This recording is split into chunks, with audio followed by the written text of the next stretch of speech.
Hello, everyone, and welcome to Let's Talk About Choosing Schools.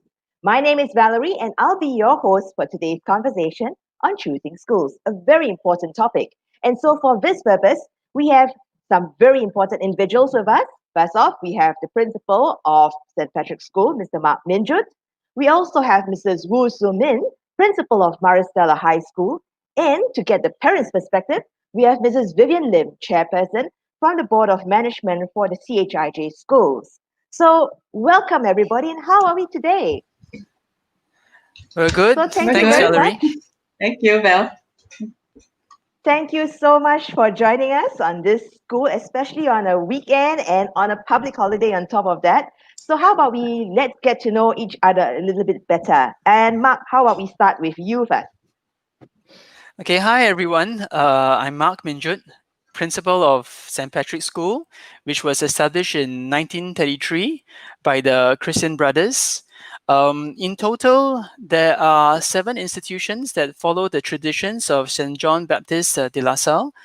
We are SGI Independent, SGI International, St. Michael's, St. Stephen's, de La Salle, at St. Anthony's, and of course, St. Patrick's School.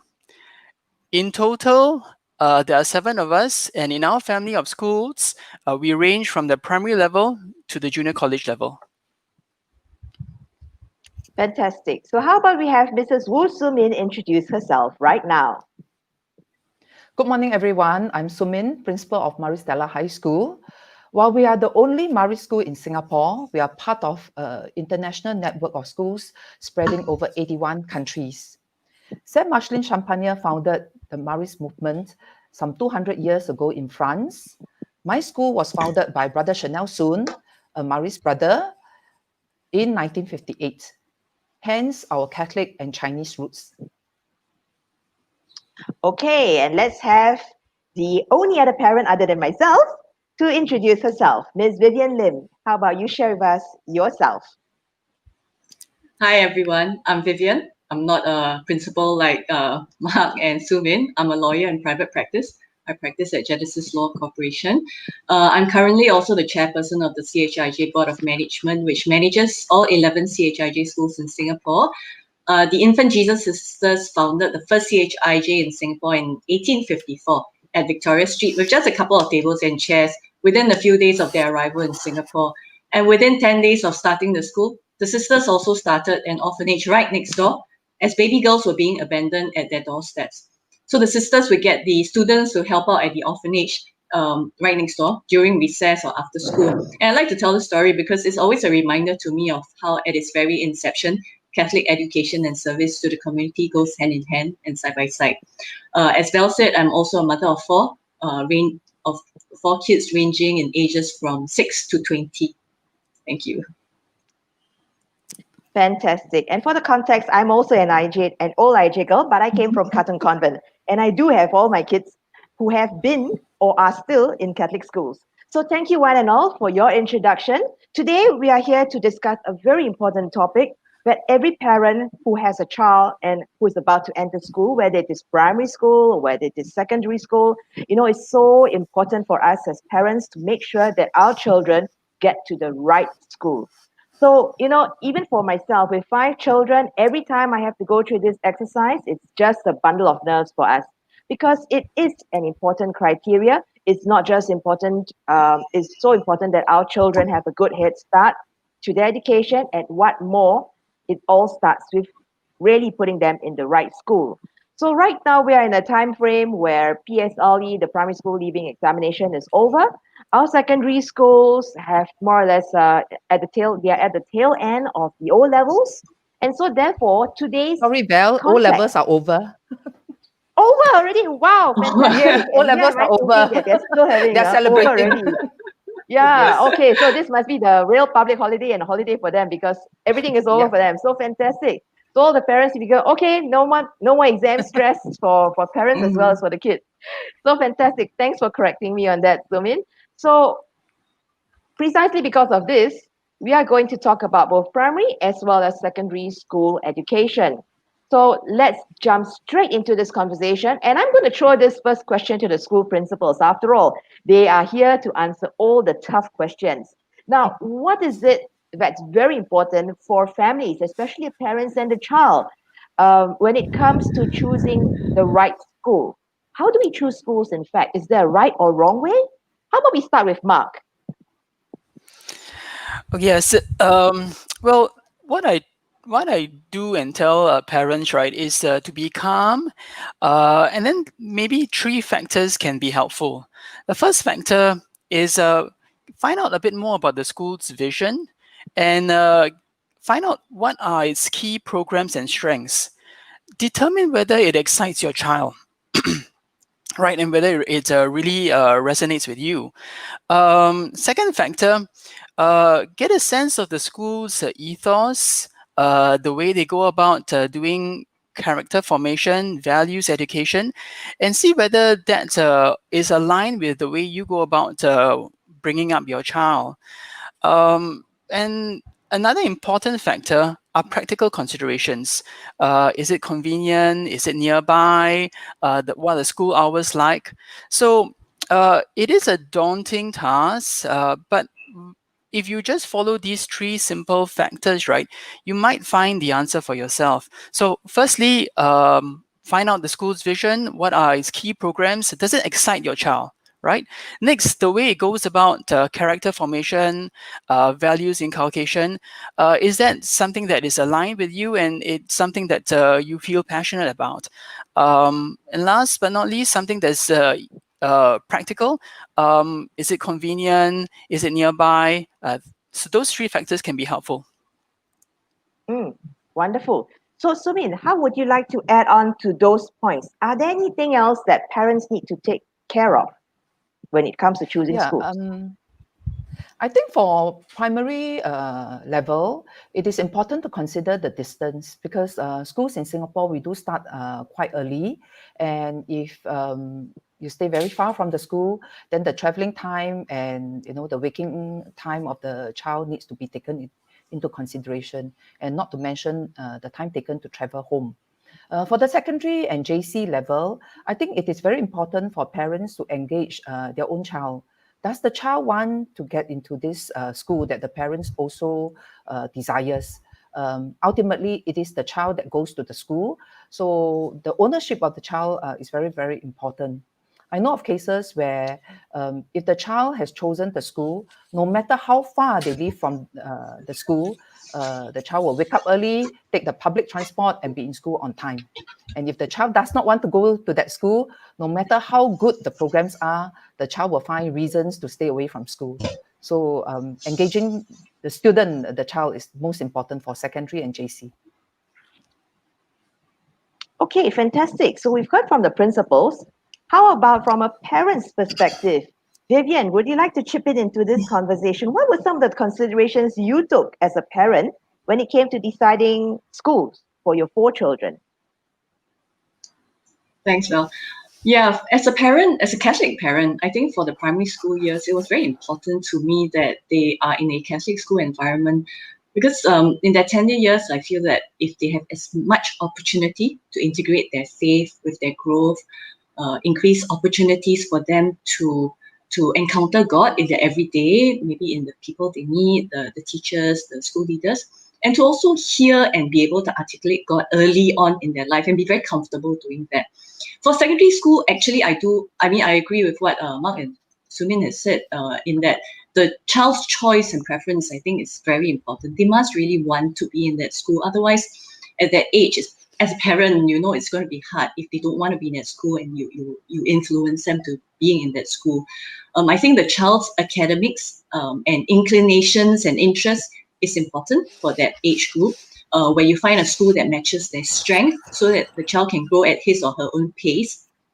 And I think actually for secondary school years, it's quite important as well to have that environment where they can encounter God, because I think statistically, we all know, and the church surveys have shown that post-confirmation kids tend to drop out of church. So additionally, I think it's very important where in the secondary school age, where they feel safe questioning their own faith and asking questions about their faith and feel comfortable doing it, so that they can find a chance and more touch points where they can fall in love with Christ and just encounter God in the everyday. Yeah, that's my sense as a parent. Okay, so fantastic. You've sort of very nicely brought us to the next question that we need to really discuss. And we talk about schools. And we know that the government has said every school is a good school. But here we're talking about Catholic schools. So what's the difference that our Catholic schools bring to parents, especially to the child? What is it that's so important about, having our parents send their kids to Catholic schools? Now, we know that the Vatican, in fact, Pope Paul VI in 1965 made a declaration on Christian education to say how important it is that Catholic schools are there for parents to send their kids to, because that's where it's almost, as you say, the mission ground, to help ground our children, our young people in the faith as well. So that is part of their upbringing. So maybe let's talk about this perspective from being a Catholic school. What makes us different? Let's say, how about Subin? You start first. I think these days schools do run quite similar programs, whether it is the Values in Action program or your leadership program, or even your academic programs. However, what makes us different is that we anchor our programs in the context of experiencing God. And this is something that mission schools, Catholic schools are able to do. And it is not about us evangelizing or proselytizing. It is about helping the students to experience that spiritual growth in the context of knowing God, experiencing God. And the ethos is really what makes that difference. We always tell our students in the context of my school, because we do have quite many non-Catholics, that it is really about them thinking about their spiritual growth. And if they are Buddhist, be a better Buddhist. If they are a Muslim, be a better Muslim. And I think that makes that difference for students in Catholic schools.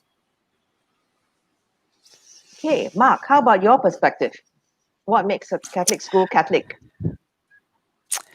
Well, Vivian hit the nail on the head when she said it's an environment to encounter God. Walk through any Catholic school, you can see the icons, the images, that impart a sense of the sacred. In all our schools, the morning starts with a morning prayer, and throughout the day, you are reminded about the presence of God. And that sense of spirituality is a clear differentiating factor. Having served in a government school and in my previous posting and now in St. Patrick's, right, I can clearly say that in a Catholic school, faith, hope, and love can be clearly seen and felt. So, to give you a simple answer, what makes a Catholic school different? It is a sense of the sacred. It is an environment to encounter God, and it's an opportunity to develop your fullest potential, not just your academic talents, but also, as Sumin mentioned, your spiritual growth. And I must say, when it comes to Catholic schools, as a parent, I remember when I followed my son for his first year orientation, I was most impressed when the school principal, for the very first time we were meeting him in a whole mass hall with all parents, he said, "Ladies and gentlemen, we are in a Catholic school, and therefore we'll do what we do every day with the children. We start off with an opening prayer." Now, he did it so nicely, and what really touched me most was that the students who were in the hall with us all bowed their heads respectfully and respected that prayer session as well. And that was really something, because I know for a fact that school didn't have like 100% Catholics. Most of them were non-Catholics, but they were still able to show respect for another person's religion. And I thought it was so courageous of that school principal to start off anything with a Catholic prayer. That was quite something that I've not experienced before. Vivian, what about your experience of Catholic schools from a parent's perspective? I think for me, it's three things, not just as a parent, but also from the board's perspective. I think three things sets it aside. One is that I guess the Catholic schools and all the Catholic schools here emphasize a lot on service and values from its very beginning. Of course, so do the local MOE schools currently, but the emphasis on education to be for service of others is something that's very deeply ingrained right from the very inception. And I believe education is going to be less and less about content and knowledge, but more and more about grounding a person in their values and being able to face changes and turbulence. So I think Catholic schools do that well. That's the first point.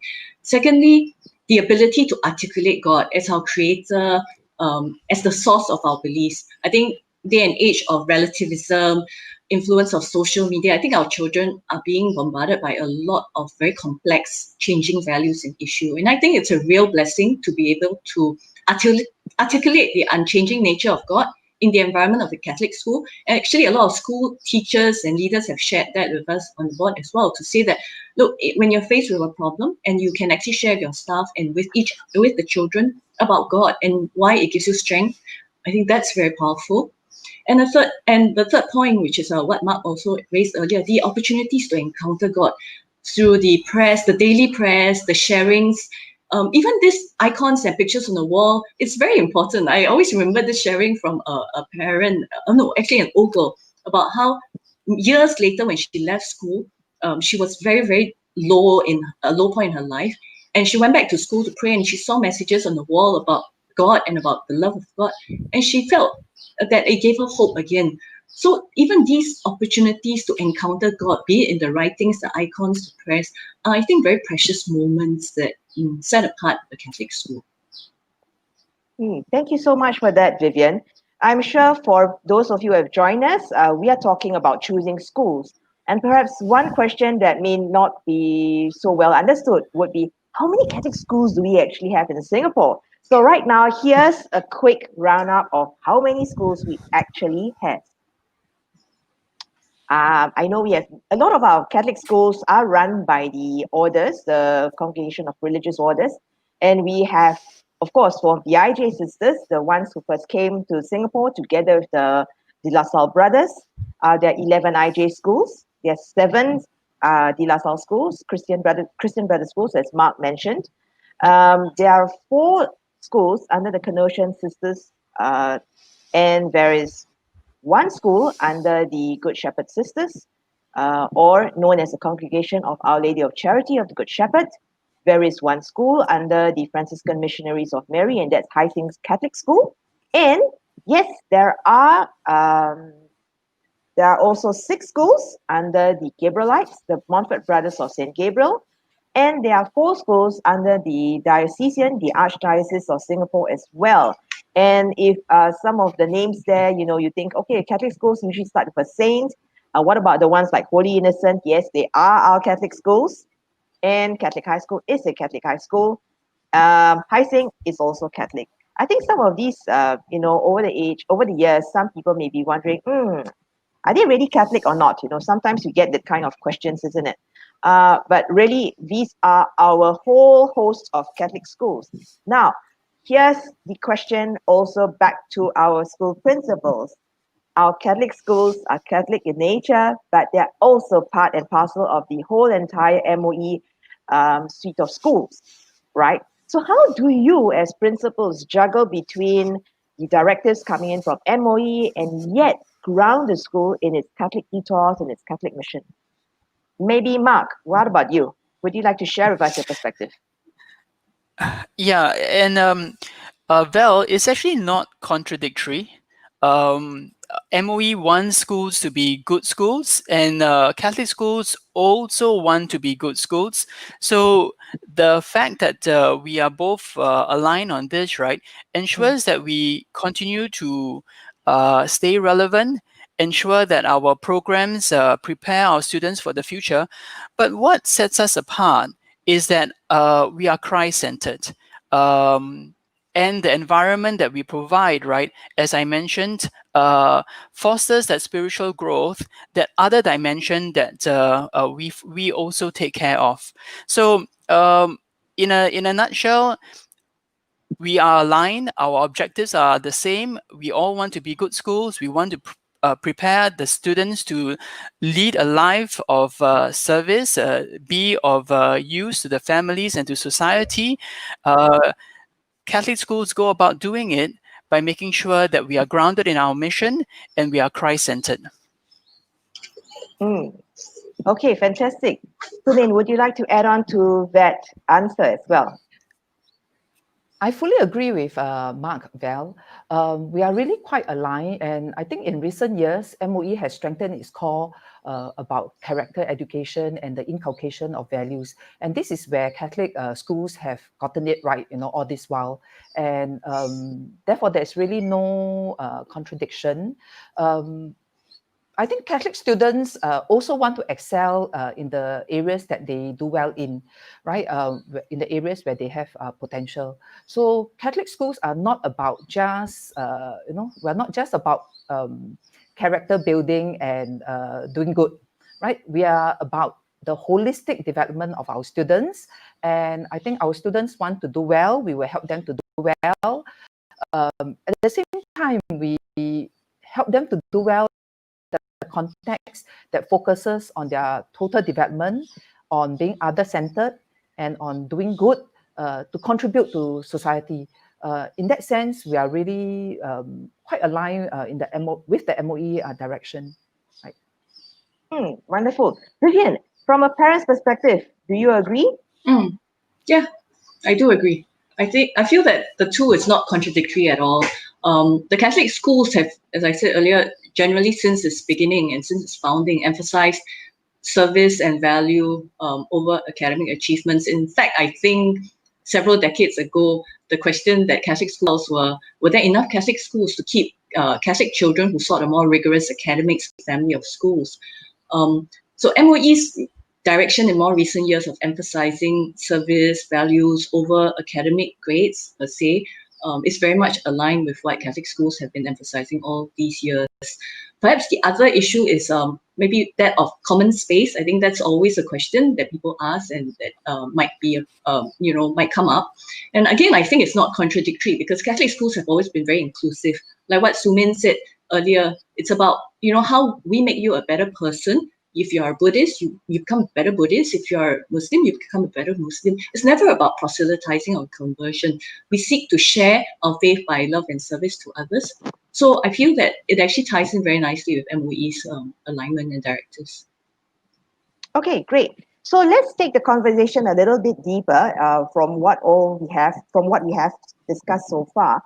I want to ask, in a school culture, both our principals have talked quite a bit about the environment. We've also talked a bit about the Catholic ethos. And we know a school is not just made of the students, it's also made of the staffers, the teachers. And I think typically in any school, right now, even for our Catholic schools, not all teachers would be Catholic. There would be a fair number of teachers who are non-Catholics. How do you get your teachers then to stand by you on this stand where Catholic ethos is concerned? And how do they share that ethos with the children, with the students,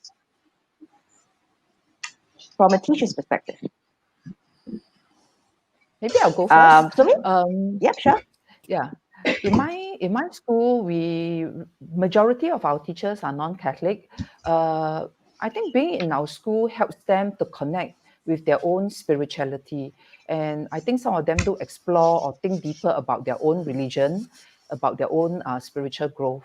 That's at a personal level. Where the school is concerned, our teachers do help us in getting the students to show respectful silence. For example, when we have our morning prayer, right? We don't force the students to pray together with us. However, when we pray, we do expect that students show respect and the teachers do reinforce the message about respectful silence. So the teachers demonstrate that, right, by keeping themselves quiet, and some of them also bow their heads to show that respect. So I think the understanding is there, right? That we do not force anyone, we don't make anyone uncomfortable, And we always check in with the teachers as well, so they could share with us if they are not comfortable being in certain, helping to chaperone certain activities. So far, I have not encountered teachers who are uncomfortable. In fact, when we run some of our more mission-based programs with our students, the non-Catholic teachers are very enthusiastic, and they really could see the outcomes that we want for the students, and they give their support by being there for the students and encouraging the students, right? So it is a good balance that we have found. Mark, what about you? Yeah, Mark. Yeah. Okay. I will take this probably at two levels, right? For the staff in general, what typically happens in our schools when they join us is that we bring them through an induction about what our school's ethos, what were the founders' ideals, and then we try to enculturate them in that spirit, and help them to see how they can play their part in the school's mission. So it's a journey that we invite them to be part of, and we do it very subtly, very carefully, and share with them how the mission started, what were the founders' ideals, and I would say, right, listening to the teachers when they give feedback after attending these induction sessions, they come to a better understanding about what Catholic schools stand for, and they find purpose, they find meaning in serving in Catholic schools. And that's what I can say for the staff in general in all our schools. Then for the Catholic teachers per se, we also want to be fair and reasonable to them. And I like this anecdote which I share with them, right, is that bring what you have. Bring what you have, and we leave it in the hands of the Lord to multiply it in the way that He knows best. So at the general level, we are invitational, and we share with our staff what the founders' ideals were, and invite them to journey with us in this mission, to cooperate and to collaborate with us. For the Catholic staff in our school, we tell them, bring what you have, and let's put it in the hands of the Lord, and let's make things work for ourselves as well as for the students. Fantastic. So right now I'm going to ask you both principals as well. When it comes to dealing with parents, I'm sure there are many questions that parents have been asking of you from your own encounter with them. What are some of the common questions that they actually ask? How about Sumin, would you like to share with us a bit about that? Interestingly, none of the parents that I've encountered have asked about, will you force my son to be a Catholic? I think parents know Catholic schools have been around for a long time, and parents are very comfortable and they agree with the things that we do. They know that we share universal values. So none of the parents that have, come up with questions have asked about to share their worry that their sons would be forced to be Catholics. And in my school, we do have quite a high percentage of non-Catholics. And I think that goes to show that we are inclusive, and that we teach values which parents of different faiths agree with, and they like what we do, and they like that spiritual development that we grow in our students. Interestingly, this question about having, maybe I just want to help you frame your answer a little bit better. There's been quite a few questions happening as well from the parents asking about school teachers and how many Catholic school teachers there are, how are they influencing the culture, how are they helping to shape the faith of our children as well. So maybe Mark, can you also maybe chip in a little bit about this on this perspective? On how Catholic teachers help to strengthen the Catholic program in the school. Yeah, so as I said, right,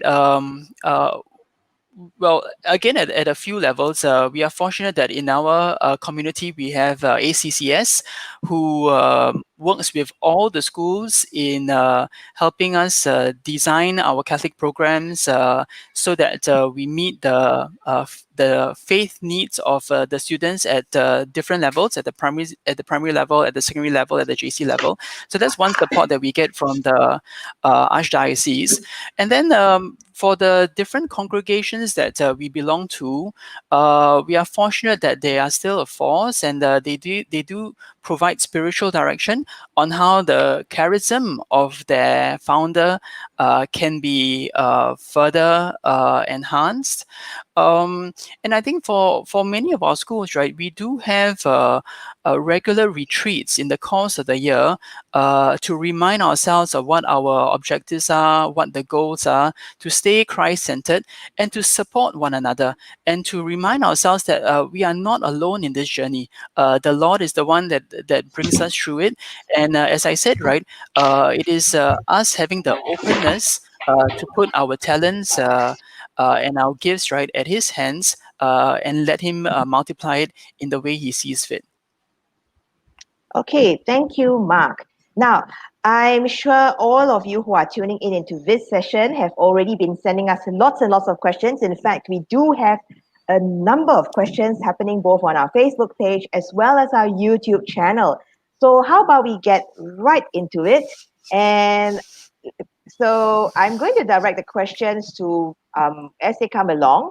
It will be to either our principals or also to Vivian. And Vivian, feel free to chip in, if you want to.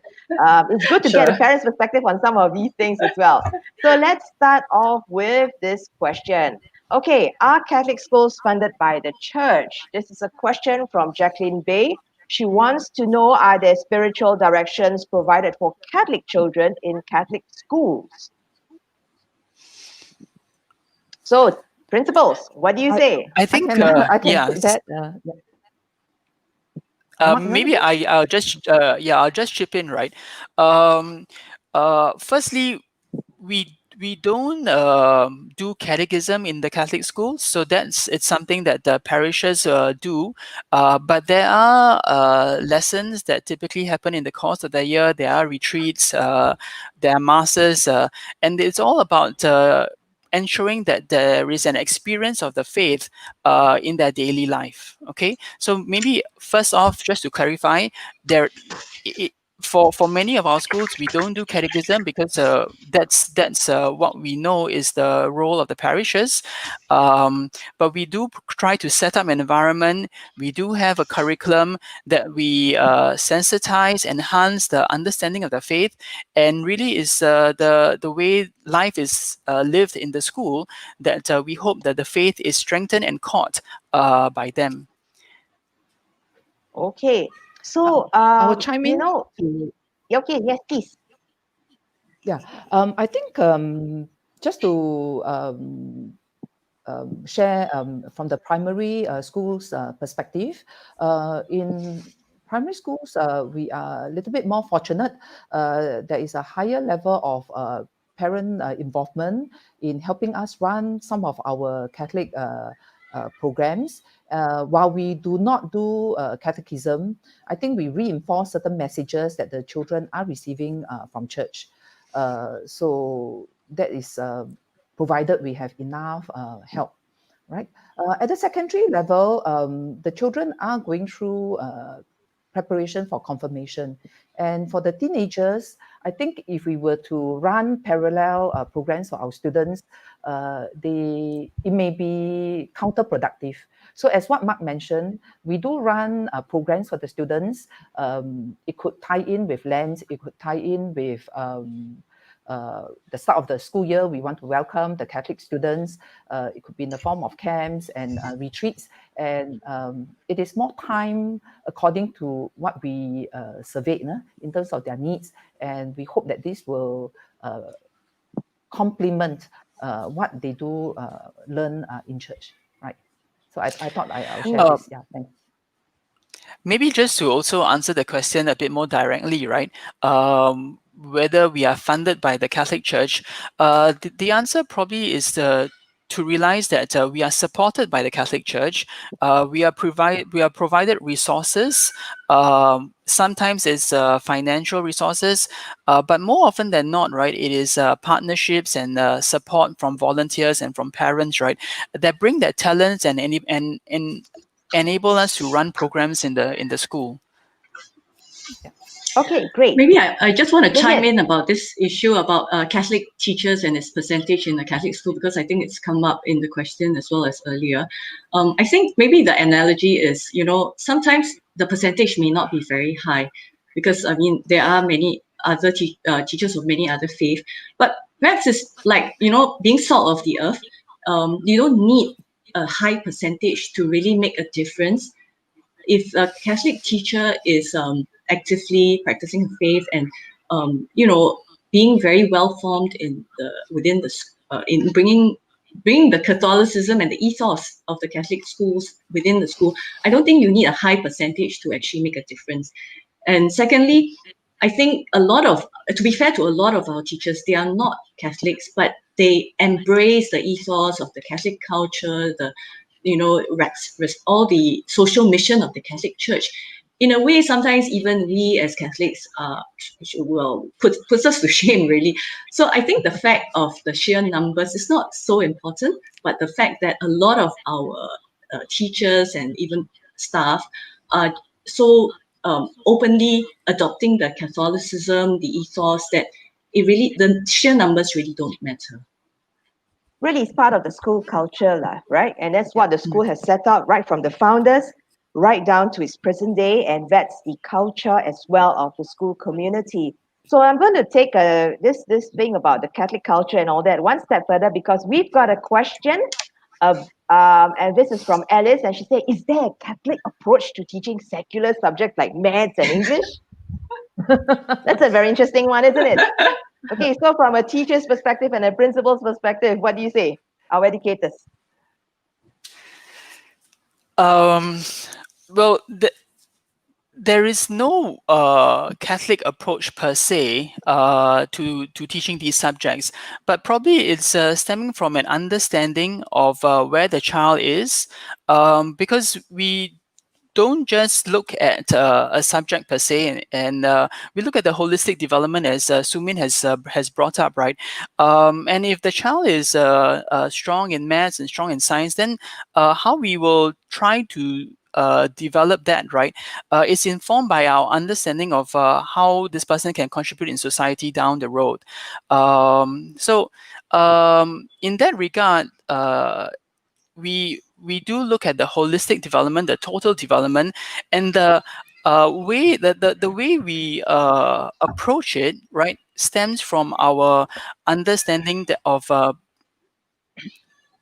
blossoming the talents that each child possesses, right? So no one Catholic approach per se, right, that you can overtly see, but it is the lens behind it, the frame of mind behind it, that it is that we look to grow the child's talents. Okay, great. Thank you, Mark. I like the word you use, blossoming our young ones. So in the light of blossoming all this, now there are a lot of anxious parents who are now asking us about how they can actually get into the schools itself. There are questions related to how come there are only 20% spaces left for non-affiliate students. Are there any guidelines on the cutoff points for the schools and all that? So maybe let's talk about this. Let's start with this. Can you share with any guidelines that were used from previous year's cutoff points, and what's the potential cutoff point for this year? Maybe Sumin, since you're from Maristella and that's a full school, would you like to take this question? Yes, I think there's a misconception. Over the years, MOE, of course, in consultation with the sponsoring authorities of the school, would like to make Catholic schools more accessible to those who have not enjoyed any earlier affiliation. And since last year, 20% of places are reserved for non-affiliated students for the secondary 1 admission.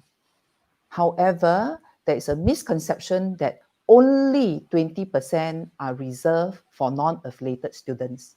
So let me repeat.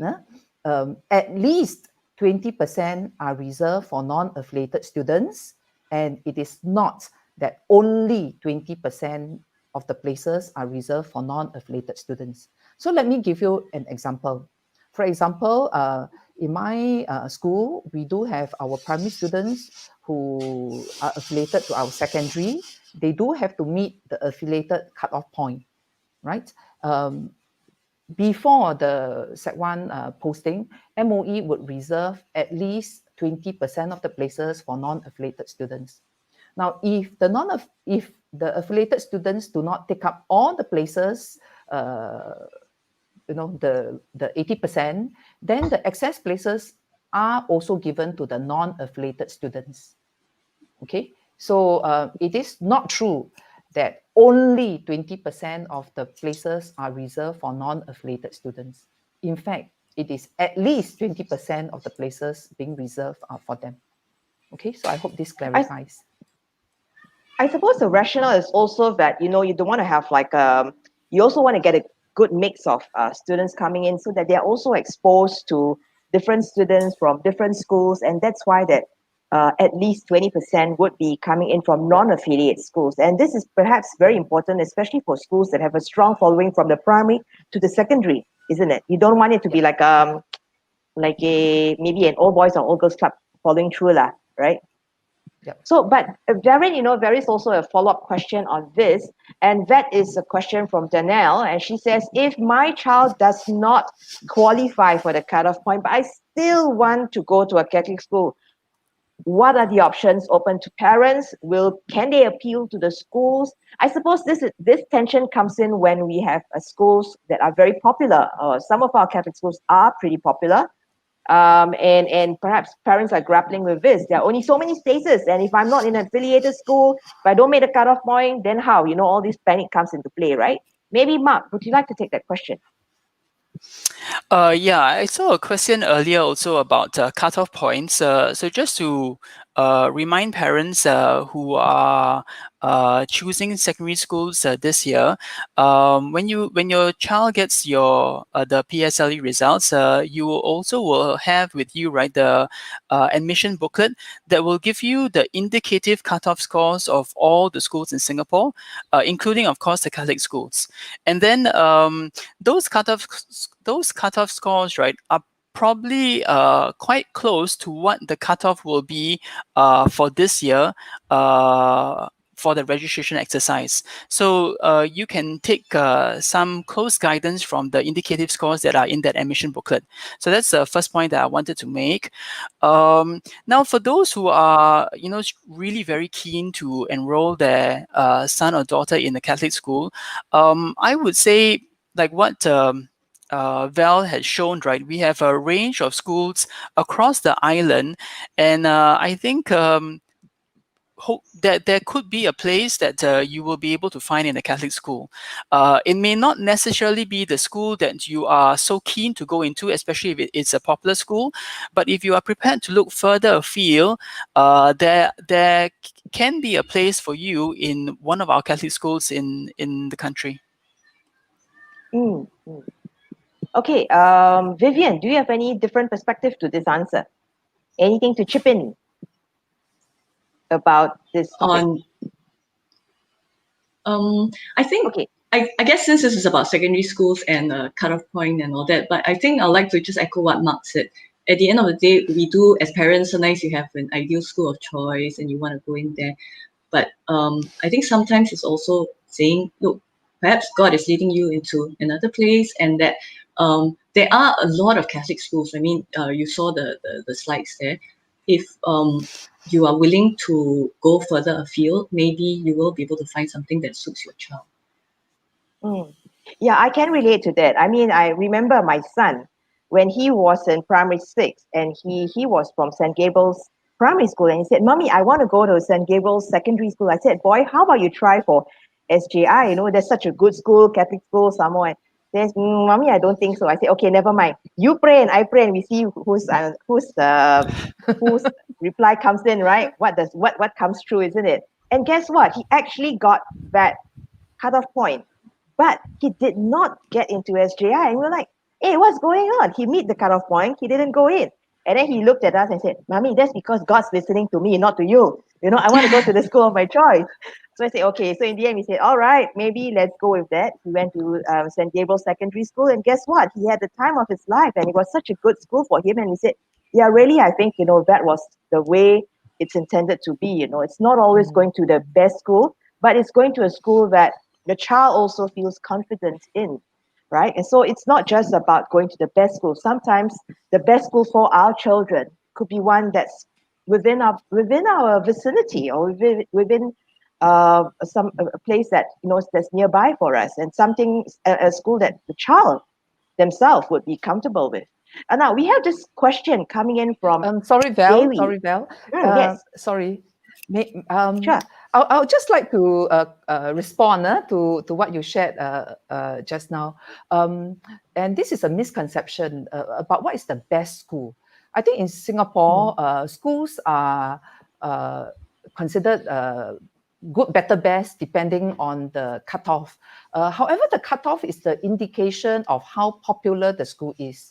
And of course, if a school has a very high cutoff, it is only to be expected that the students will do well academically and that they will get better results, you know, at the end of the O levels or the A levels.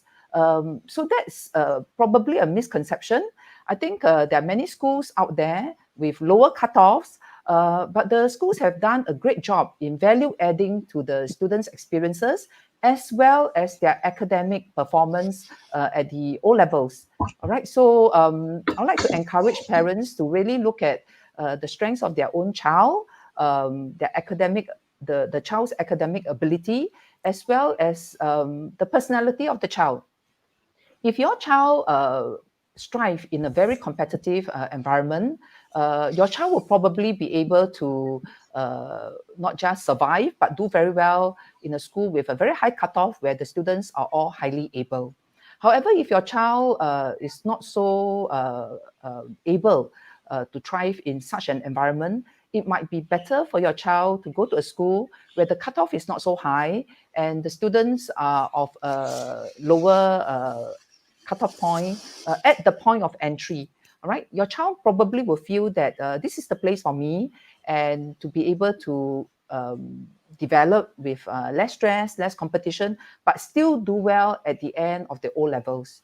This is something that I've seen, you know, from my experience being a VP in another school and being a principal in another school.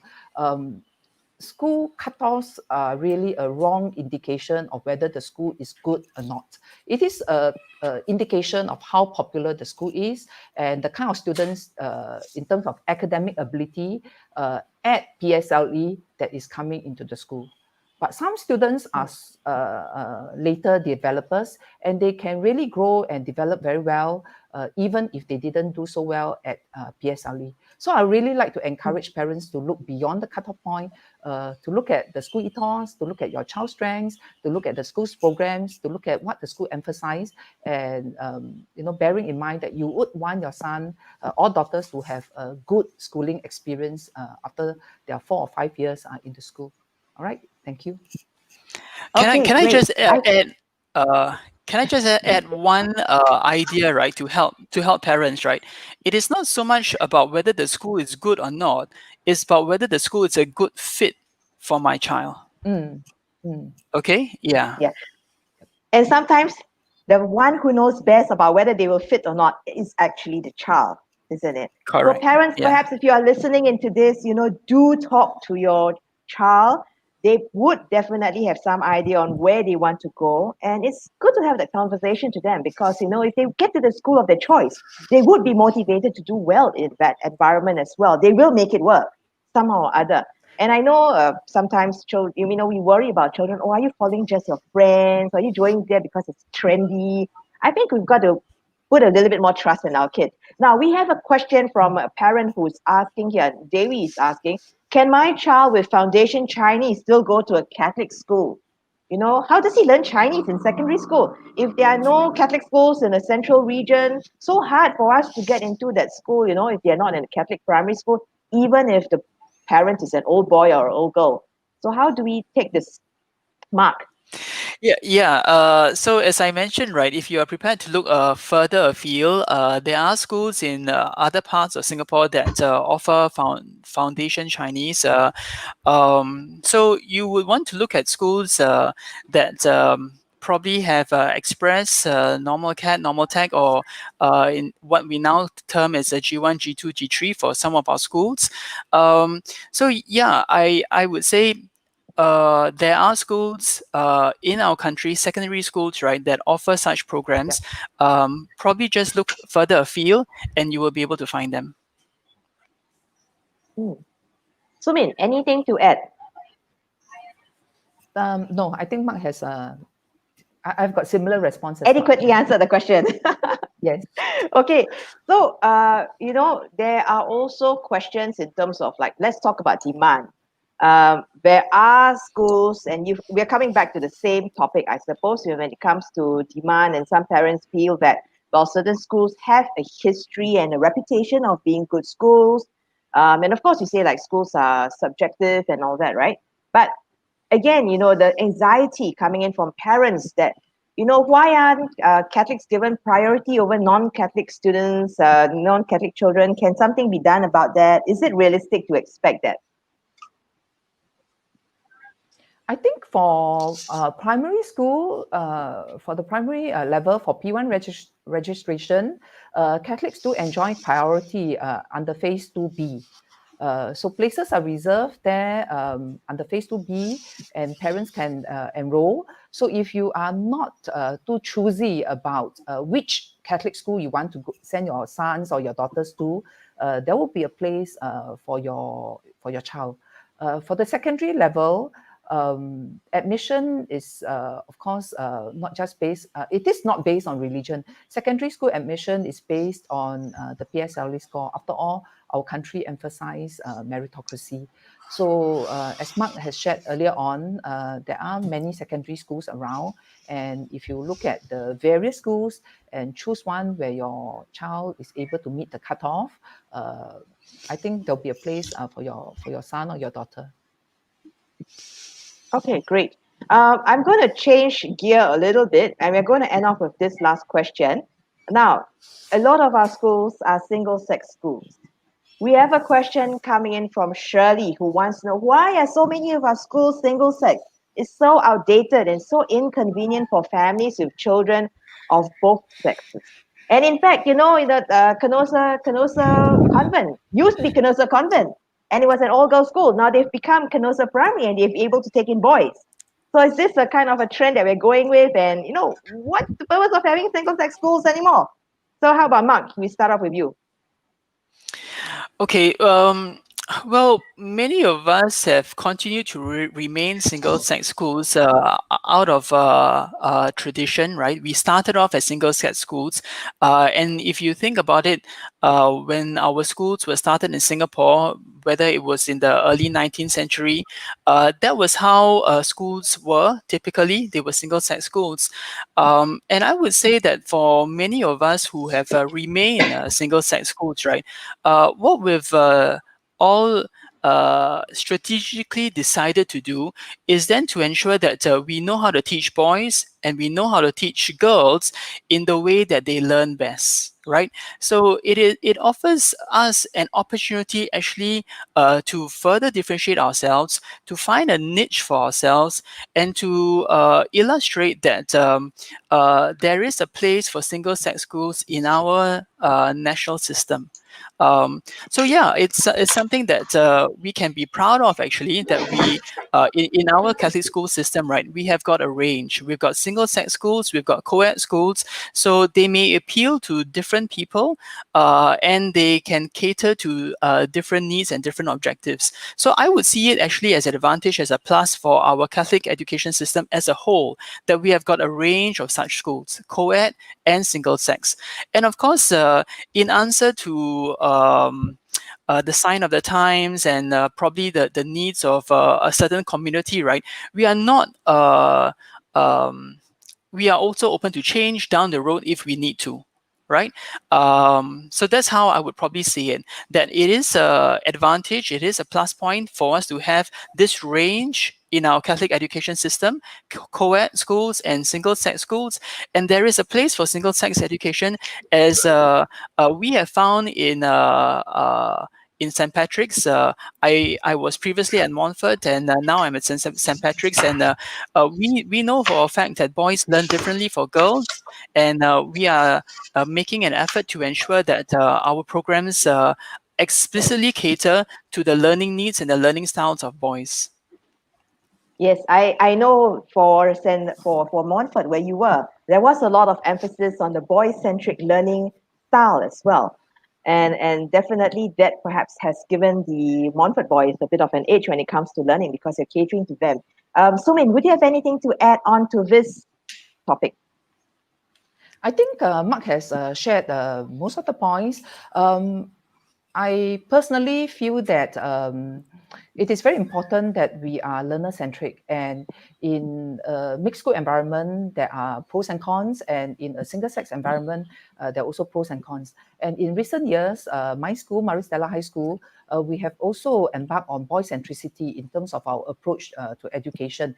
And as what one of my colleagues used to say, let's not force our boys to learn like girls. You know, boys need movement, they need more water breaks, they may be a bit louder, and we shouldn't force them to behave like girls to learn, you know, in a certain way. So there is a place for single-sex schools, and I think from parents' feedback, this is also something that they value. We do have questions from parents as to why the school is not co-ed, but it is something for the school owners and MOE to decide.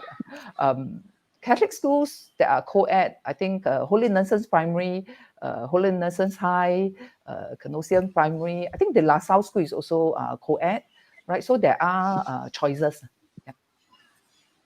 So Would you Vivian, want to hear from Vivian? you're the chairperson. Yeah, I Yes, think of so. course, we're going to hear from Vivian. You know, As as a the parent, chairperson of 11 IJ schools and all girls Of schools, all girls. you've got to have your view, right? You've got to have your view in it. So Vivian, what do you say? Yeah, actually, I'll share from the point of view as a parent of a boy first. Actually, my second son was in a mixed school in the first 3 years of his primary school years, and then he went to an all boys school in his upper primary. And I have to say, both has its advantages, but as a parent, I do appreciate that in an all boys school, he can be totally boy. I think, as the educators would say, it's very different. They learn very differently. He can move around. They encourage movement. They have a lot of outdoor stuff, and he totally loved it. I think it really worked for his learning style. I'm sure there will be different learning styles, but I can see its advantages from this. And in in secondary school years, I mean, having been in a single-sex school myself in secondary school, I think it actually does help from a parent's perspective that the teens get to explore them, being fully girl or fully boy without the distraction of the opposite sex. I think growing up years are tough enough nowadays with all your social media and everything, to be an environment where it's very open, carefree, and I think it helps you to explore and grow as a person, as a girl, or as a boy, and to be confident developing your sense of self without having to worry about, what would the opposite sex think. Yeah, so that's very much like, as a parent, I still feel that single sex schools do have its strong advantages, and it's something that we'll probably want to keep. Okay. And I know for myself, I have been in a single-sex school. I was in the IJ school for 10 years of my life. So, sometimes the joke is that, okay, after, you're in a single-sex school, and then when you go to junior college, all hell breaks loose because, hey, over there, there's a guy, and then what happens? Chaos comes out, isn't it? So all that perhaps is a conversation for another day. So what happens right now is that we've actually more or less exhausted all the questions that have come in from Facebook as well as YouTube. Now, for those of you who may have more questions, you can email them to accs@catholic.org.sg, and the team will be following up with you on this. Now, no questions will be left unanswered. They will be attended to. whether it is about the Catholic education or about the school environment, any questions that you may have, please email us. And this is actually to the Archdiocesan Commission for Catholic Schools, ACCS, at catholic.org.sg. So right now, thank you, ladies and gentlemen, for your time listening to us into Let's Talk. I do want to say thank you to Mark, to Sumin, as well as to Vivian. And as with all things Catholic, we should give thanks and praise to God. And let's end off with a closing prayer. In the name of the Father, and the Son, and the Holy Spirit. Amen. Amen. Dear Lord God, we give you thanks and praise for this morning, for the sharing that we have had. We thank you, O Lord, for the wonderful gift of teachers, the wonderful gift of schools. You've given this gift as educators. They are the ones who've taken our children, molded them, guided them. We ask you, Lord, for your blessings to be upon our teachers and principals. Bless our schools, especially our Catholic schools, that they will be good environment, fertile ground for us to grow our young in that fullness of life, to give them that holistic development that they need, and more importantly, Lord, to be a place where they can explore and grow. To explore and grow not just in their personal development and mental development, but also in their spiritual development. To grow to understand how they can be of service to humanity, how they can be good citizens of tomorrow. We ask you, Lord, also to bless all parents, bless them in their struggles, bringing up their children, that your hand and your strength will be with them. And so, therefore, in one voice, we give thanks and praise to God and for all glory for bringing us through all these years, right from the first start when Catholic education came to Singapore with the De La Salle brothers as well as the IJ sisters, and thereafter with so many more missionaries coming in, congregations providing us good education, good schools to grow and develop our young. So in one voice we say, Our Father who art in heaven, hallowed be thy name, thy kingdom Hallowed be thy come, name. thy will kingdom be come, done thy on will be earth done as it on is in earth heaven. as it is in heaven. heaven. Give us this Give day us our this daily day bread. our daily bread, forgive us our Forgive us trespasses our as we forgive trespasses those who as we trespass forgive Forgive those us against who us. against trespass us. against us. And lead us Lead not us into not into Lead us not into temptation, temptation, but but Us deliver deliver us us from from evil. evil. from evil. Amen. Amen. We give you Amen. thanks and praise, God our Father, for all this and for all the gifts that you have given us today. Amen. In the name of Father, Amen. Son, Holy Spirit. Amen. So thank you very much to my three wonderful guests and to everyone who's listening to us on Facebook as well as on YouTube. Thank you for joining us today. I'm Val, and you've been listening to Let's Talk. And this conversation is brought to you from the Comms Office as well as from the Archdiocesan Commission for Catholic Schools. Thank you very much, everyone. Goodbye. Bye-bye. Bye bye.